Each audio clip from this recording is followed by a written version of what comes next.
Sveiki ir jūs. Labą. Labas vakaras Lietuva. Va, sveiki visi. Aš esu Laurynas, čia yra LRT kanalas. Sveiki visi. Sveiki visi. Aš esu Laurynas. Aš esu Neilas. Ne, mums reikia scenarijaus. Mums reikia scenarijaus. Parašykit kas nors mums scenarijų. Žodžiu, pradedam kurti YouTube kanalą su idėja pritraukti daugiau žmonių, parodyti, ką veikiam, o ką mes veikiam, turėsim ką papasakoti. Mes užsiimam ganėtinai įdomią automobilių remonto, konstravimo veiklą, bandom važiuoti varžybose, treniruotėse. Tai darom ganėtinai neilgai ir nusprendėm visokiais įdomesniais įvykiais pasidalinti su jumis. Va, šiaip nesam pratę nei vienas filmuotis, ganėtinai keista yra iš tikrųjų, bet manau, kad laikui bėgant įsivažiuosim. Pasikalbėti su savim. Jo. Bandysim parodyti įdomesnius automobilių remonto reikalus, automobilių pirkimą, pardavimą, driftą. Automobilių remontas, padangų montavimas už prieinamą kainą. Šiaip patys esam iš Alytaus, visą veiklą čia ir vykdom. Norim pritraukti žmonės, kurie domisi tuo, kad prisijungtų prie mūsų, kad stebėtų, kad užduotų klausimus. Turim komandos talismaną. Atsisuk, jis vardu yra Budulis, kitaip žinomas kaip Smirdalūnas, o dėl to, kad dažnai būna šlapės visas ir dvokia šlapių šunių.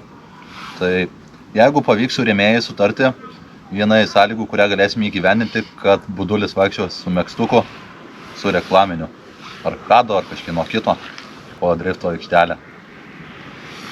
Servizą. Ką dar mes galim papasakoti? Ką mes planuojam parodyti, tai kaip konstruojam trasai tinkamus automobilius, kaip restauruojam senesnius arba įdomesnius automobilius, tada kaip atliekam įvairius remontus, kurie gali truputį patraukti dėmesį. Truputėlį Smirdalūno į kadrą įtrauksim.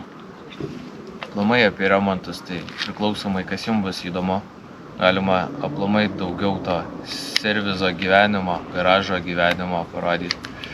Jei bus įdomu, galėsim parodyti, kaip ir patalpas įrenginėjam. Kažkokios galbūt kelionės. Jo, kelionės, įvairūs nutikimai, įdomesni pasisakymai. Galbūt gausim kokią užklausą, kas kam įdomu, galėsim apžvelgti. Viskas, baig. Važiuojam. Kur mes važiuojam?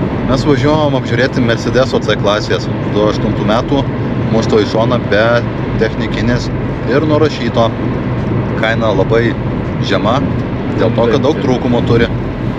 Žiūrėsim, ar ten iš jo kažką galima išlošti. Šiaip tikslas yra tvarkingai atlikti visus remontus ir tą automobilį kaip sveika paleisti į rinką. Taip, po nesistengiam apgauti žmonių, norim užsidirbti patys ir norim parduoti gerą produktą rinkai. Taip, po kol kas tiek. Jeigu nupirksim tą Mercedesą, kolega daugiau pafilmuos, ką mes ten veikiam, ką mes su juo darysim, kaip remontuosim ir galbūt kažkas susidomės jį nusipirkti. Viskas jau.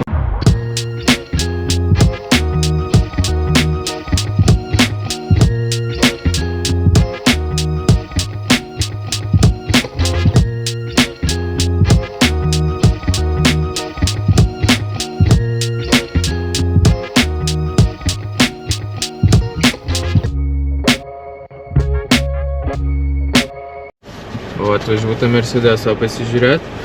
Jei nupirksim, parodysim daugiau, jei nenupirksim, tai matysit tik tiek.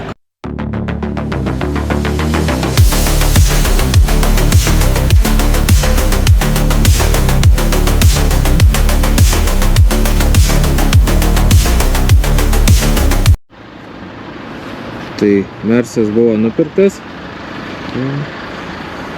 Jo būtų defektai, buferis, sparnas, kapotas, priekinės durelės ir galinės durelės. Mėginsim tvarkyt, salonas ne pats pilniausias, bet turim kožą. Ir tai vairą.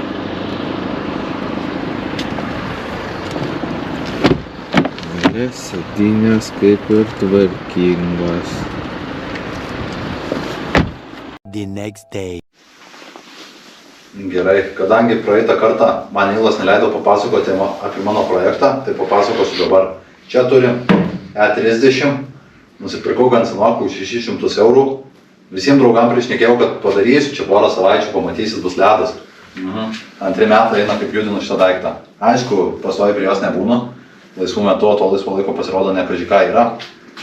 Tai ką mes su juo veikiam? Turim 324 dizelį, be turbinos. Sveikos vietos mes gal joje iš tikrųjų neturim. Tai 600 gal net ir per daug buvo. Bet po biškį judam ir jau kėbulą išvirinom. Liks tik tai visą kitą padaryti. Tai gerai, judant nuo pradžios, kaip kodėl aš ją pirkau. Tai čia yra mano svajonių mašina. Visą vaikystę svaigiau, koks nuostabus automobilis, koks fainas. Panašiai kaip ir su Boomeriu. Boomerį turėjau, atsikandau, užteko. Ką turime su juo nuveikti? Dabar kaip ir išvirinta.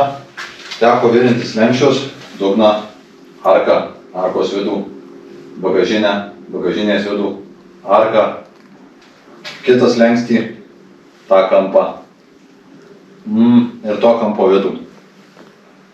Lemba, liko variklį surinkti, imsim motorą, kolega, montuotojas, produceris, ar kaip jį ten sakė vadinti, sumontuos viską, sužiūrėsim, ką veikiam.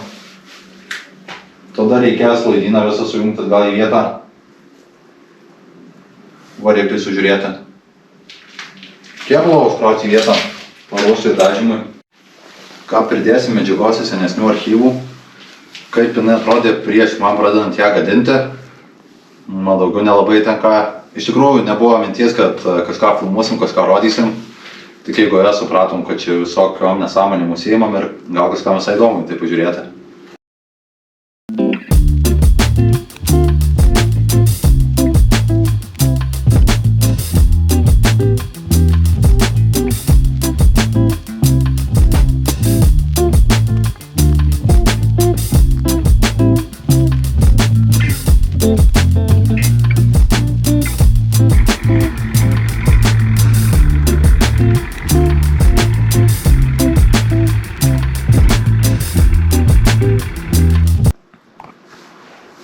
Čia turim variklį. Pirkimo metu buvo paminėta, kad variklis kaista. Sako, galva perkaitinta, dar kažką iš tikrųjų nustebau, nes nelabai esu girdėjęs, kad šitie varikliai dyzeliniai kaistų. Tai įsiardžius radau, kad pompa užsikišus, termostatas užsikišęs ir ten realiai skystis necirkuliuoja. Iš tikrųjų net neskystis, o košė. Tai įsilupam pompą, po visų kėbulo darbų, po visko lysim į čia, bandysim paleisti šitą dinozaurą. Ir matysim, ar reikia variklio svapo, ar nereikia. Dabar mintis būtų apie 3 litrį dizelį įdėt, bet nežinau, kaip elgtis šitoje vietoje. Pradėjom su virinimu, tai atvarius apsižiūrėti automobilio atrodė viskas kaip ir okei. Nieko baisaus, išorinės skardos, kas čia yra porą dienų darbo ir padaryta. Deja, absoliučiai visas šitas slengstis po apačią išpuvęs, suiręs. Prie ko tvirtinti nebuvo, vidinio metalo nebuvo ir realiai teko pavargti. Nuotraukos yra, kaip jisai atrodo šią akimirką, kaip atrodė atšaukta. Yra nuotraukos, kaip atrodė visi atliekami darbai, ką reikėjo privirinti, dadedam, parodom. Matysit, kad ta svajonė kartais gali nebūti ir tokia svajinga. Virinom bagažinę.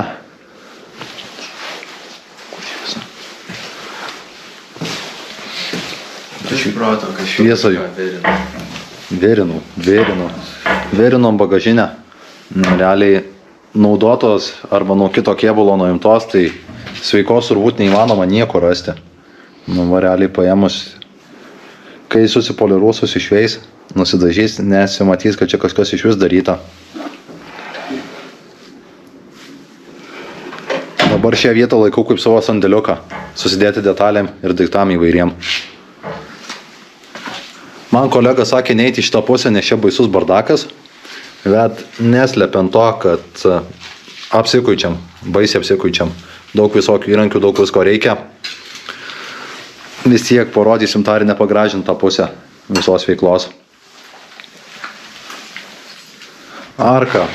Irgi pabandžiau vieną lipdyti be remontinio komplekto. Viskas kaip ir būtų gavęsi, bet dėja. Formuodamas prisikabinau netyčia vieną metalą ir įsikraipiau, todėl reikės išpjauti ir virinti remontinį komplektą.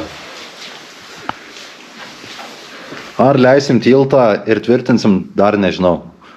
Paleisim, pažiūrėsim, kaip jisai pats atrodo, kokia jo būklė, tada matysim. Ar tiksliau ne tilto, o tvirtinimo vietas tilto. Dugną tvarkydamas nepersistengiau. Realiai išpjoviau, skardos gabalus įverinau. Aišku, viską pučiojo epoksidiniu gruntu. Aš kažkodėl naiviai tikiu, kad jis apsaugos nuo korozijos. Nors iš tikrųjų suvirinimo pažymėjimą turint, visiems aišku, kad atkaitintas metalas, jis linkęs korodūti yra ir nebus toks įtvirtas kaip originalus.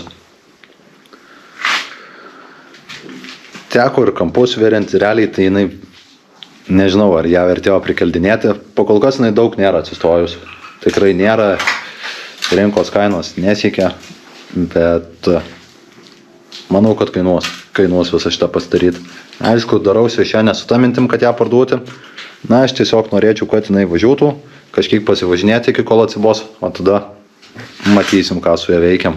The next day.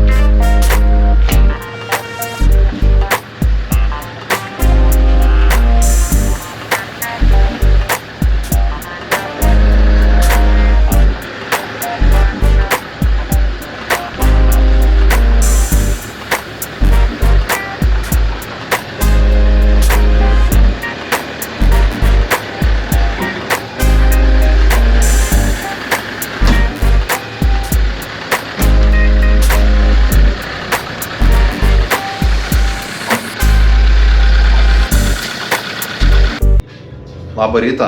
Šiandien turim tokį ganėtinai įdomų darbelį. Tiek jis ir įdomus. Jum gal mane labai. Žodžiu, turim žmogų, kuris mėgsta važinėti į metus kartą bekelę. Ir todėl jam avens šitas truputėlį per žemas. Susirado internete lift kitą, kaip pakelti automobilį. Bandysim šiandien pažiūrėti, kas gaunasi ir per kiek laiko susisuksim. Primetam, ką turim ratų. Nuo centro šiai akimirkai turim 3,7 priekinį ratą.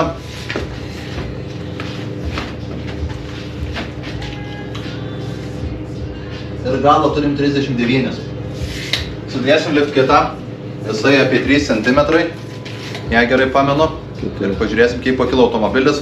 Pravažiuos kolega, pasižiūrės, kaip valdomumas jo. Ir informuosim, kaip kas toliau. Turim naujus amortizatorius, spirūklės, visko, ko reikia ir mūsų lift kitas. Gale amortizatoriai buvo keisti nauji.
Šardėm priekinius amortizatorius, dabar mėginsim surinkti naujus.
reikia visiems amortizatoriam pakeisti varžtus, nes reikia tiek ilgesnių.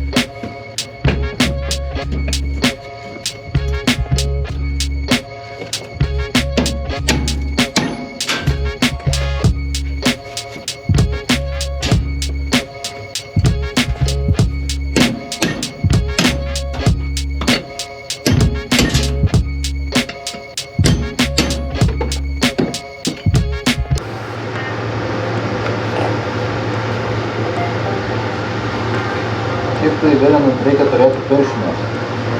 Reikia. Nusideginam galiuką, kad turėtume trumpą ir porą taškučių. Reikia dujas atsisukti visą laiką virinant.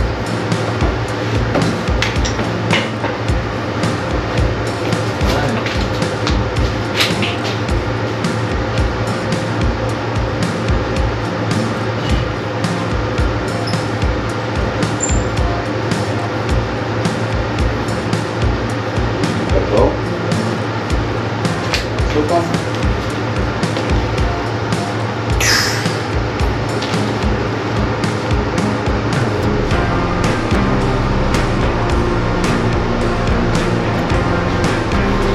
Gerai, dabar turėtų gražiai veikti.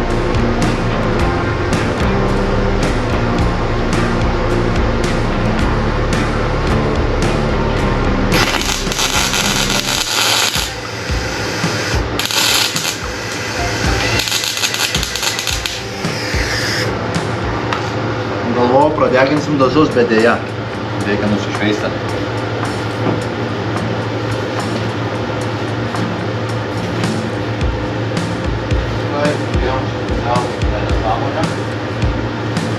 Dažam nuimti.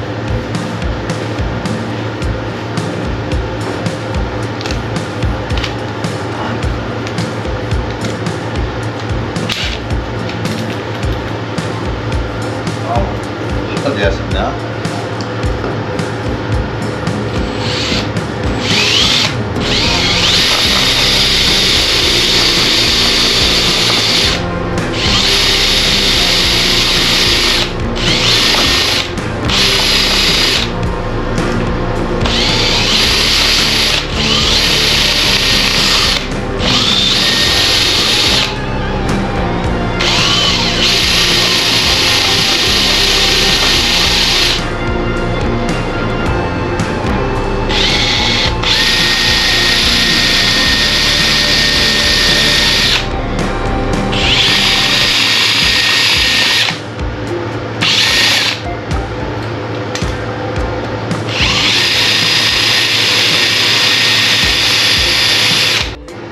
Grįžtame atgal prie virinimo. Labai svarbi dalis nusišveisti yra metalą. Nes dažai įskiria labai daug toksiškų garų ir ganėtinai sudėtinga būna virinti prie jų. Spragsi nemaloniai.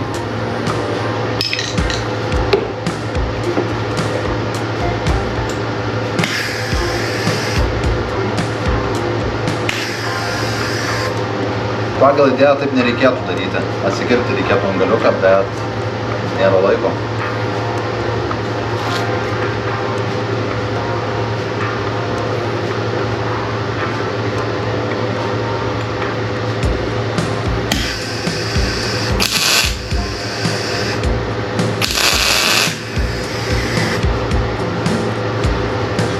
Čia.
aišku, klasifikavimas tikrai ne pats gražiausias, bet nieks nepersistengė su kempo reguliavimu, nes čia iš tikrųjų nereikalinga labai graži siūlė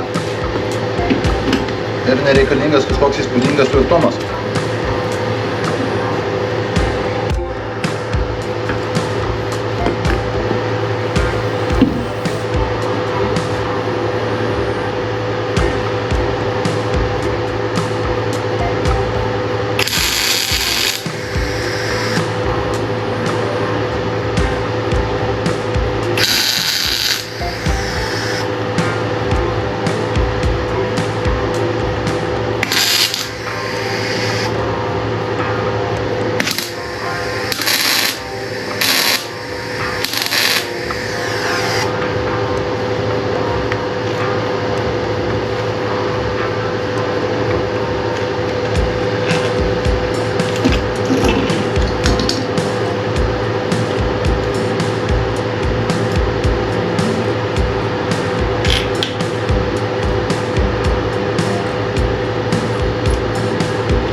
Vienas amortizatorius kaip ir surinktas, mėginsim sudėti atgal į vietą.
Kai priekį šviečia raudona lemputė ant kameros, galiu kalbėti.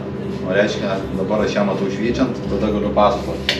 Žodžiu, susidėjo lifkitas, lietuviškai išvertus paaukštinimas automobiliui. Nepamenu, kiek sakiau, aukštis buvo nuo centro. Nuo centro šiai akimirkai turim 3,7 priekinį ratą.